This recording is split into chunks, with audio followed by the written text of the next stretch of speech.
Violence à l'autre, Paris-le-Bataclan, Tel Aviv, rue Dizengoff. 2 civils exécutés, un chauffeur de taxi assassiné et l'auteur finalement retrouvé et abattu, mais après une semaine de flottement. Maxime Pérez. L'issue de la traque était attendue. Elle s'est logiquement achevée avec l'élimination de Nachat Melchem. Mais il aura fallu plus d'une semaine aux policiers israéliens pour mettre la main sur l'auteur de la fusillade du bar Simta à Tel Aviv. Du temps, il en faudra encore beaucoup aux enquêteurs pour comprendre les motifs du terroriste.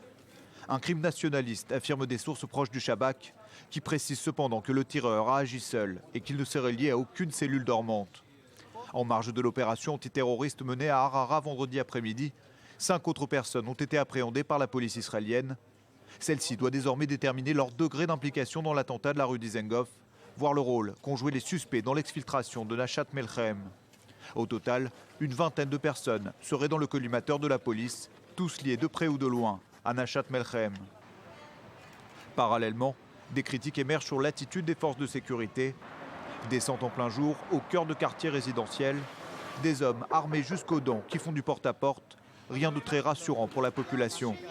D'autant plus que la police n'a que trop rarement communiqué. Un silence radio qui ressemble aux méthodes des services de renseignement israéliens. Précisément, Roni Alcher, le nouveau patron de la police et l'ancien numéro 2 du Shabak. A-t-il le profil requis pour remplir efficacement sa mission sans répandre un sentiment de psychose? Dans cette affaire, le Shabak n'est pas exempt de tout grief. Comment Nachat Melchem a-t-il pu échapper à ses radars? Est-il suffisamment implanté dans les localités arabes israéliennes pour lutter contre le phénomène d'autoradicalisation largement insufflé par l'esprit de l'État islamique? Autant de questions qui devront vite trouver des réponses pour éviter un nouveau drame. Et les enquêteurs ont désormais la certitude que le terroriste Nachat Melchem, un arabe israélien, a bénéficié de complicité dans son village natal d'Harara. Le reportage sur place de Maël Benoliel. L'enquête n'est pas encore terminée, les recherches se poursuivent toujours. Le quartier dans lequel se cachait Nachat Melchem était de nouveau bouclé par les forces de sécurité israéliennes ce dimanche. Et c'est la maison de cet homme qui est dans la ligne de mire des policiers et des services de renseignement. Son fils a même été interpellé. Je viens de rentrer du travail, on ne m'a pas laissé m'approcher. Je ne sais pas ce qui se passe, nous sommes encore sous le choc, je n'ai rien à voir avec tout cela. Je ne sais pas ce qu'ils nous veulent. Pendant une semaine, ils se cachaient ici, mais moi, je n'en savais rien. Si j'avais su, j'aurais prévenu la police.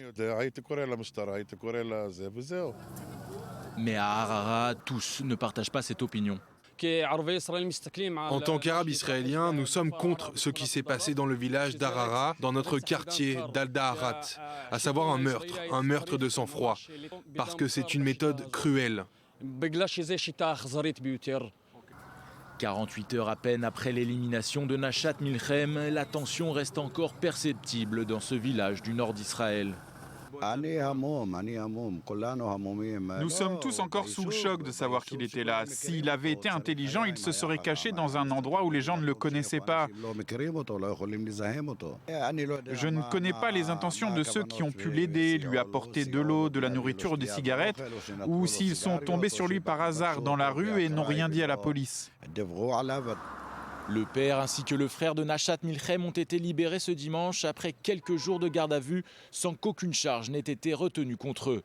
Même s'il ne fait plus aucun doute que le tireur a reçu de l'aide de la part de certains habitants ou proches, la famille Melchem n'a pas souhaité réagir et nous a demandé de respecter le deuil de leur enfant.